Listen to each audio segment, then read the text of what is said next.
హరే కృష్ణ. మీకు తెలుసా, ఈ వ్రతం చేస్తే 10,000 ఆవుల్ని దానమిచ్చిన ఫలితం వస్తుందంట. అయితే ఆ వ్రతం ఏంటో ఇప్పుడు తెలుసుకుందామా?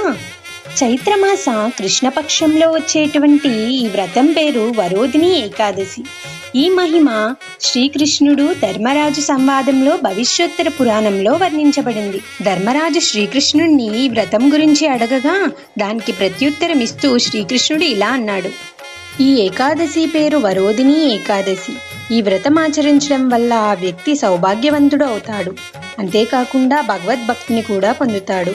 పూర్వంలో మాందాత అనేటువంటి మహారాజు ఈ వ్రత పాలన ద్వారానే ముక్తుడయ్యాడు.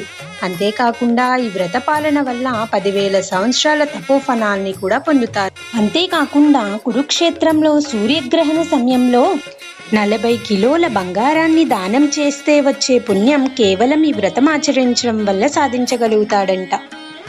అశ్వదానం, భూదానం, గజదానం, తిలాదానం అన్నిటికన్నాను అన్నదానం మిక్కిలి శ్రేష్టమైనది. అన్నదానం కన్యాదానంతో సమానమైనటువంటిది. ఎవరైతే అన్నదానం చేస్తారో పితృదేవతలు, దేవతలు, సకల జీవులను కూడా సంతృప్తి పరచగలుగుతారు. అన్నదానం గోదానముతో సమానమని సాక్షాత్తుగా భగవంతుడే పోల్చి చెప్పాడు. అంతేగాక దానములు అన్నిటిలోని ఇతరులకు జ్ఞానాన్ని దానం చేయుట అత్యున్నతమైనటువంటి దానం. ఎవరైతే లోభముచ్చే తమ కుమార్తెని అమ్ముకుంటారో వారు మరుసటి జన్మలో పిల్లిగా జన్మిస్తారని భగవంతుడు ఇందులో చెప్పారు. అంతేకాకుండా ఎవరైతే తమ శక్తి కొలదు కుమార్తెను ఆభరణాలతో అలంకరించి యోగ్యుడైన వరుణుడికి దానమిస్తారో వారు చేసినటువంటి పుణ్య పరిపక్వానికి యమరాజు యొక్క ప్రధాని అయినటువంటి చిత్రగుప్తుడు కూడా దాన్ని గణించలేడు అని భగవంతుడు చెప్తున్నారు. ఈ విధంగా ఇన్ని రకాల దానాలు చేయడం కన్నా ఈ యొక్క ఏకాదశి వ్రతమే అన్ని దానాల ఫలితాన్ని కలిగిస్తుందని కృష్ణుడు ధర్మరాజుకు చెబుతారు.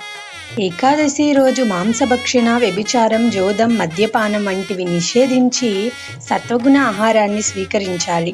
ఈ ఏకాదశి మహిమను వినినవారు, చదివిన వారు కూడా 1000 గోవుల దాన ఫలితాన్ని నిక్కముగా పొందుతాడు.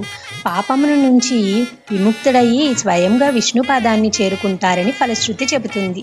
Hare Krishna. Thanks for watching. For more videos please to like, share, subscribe.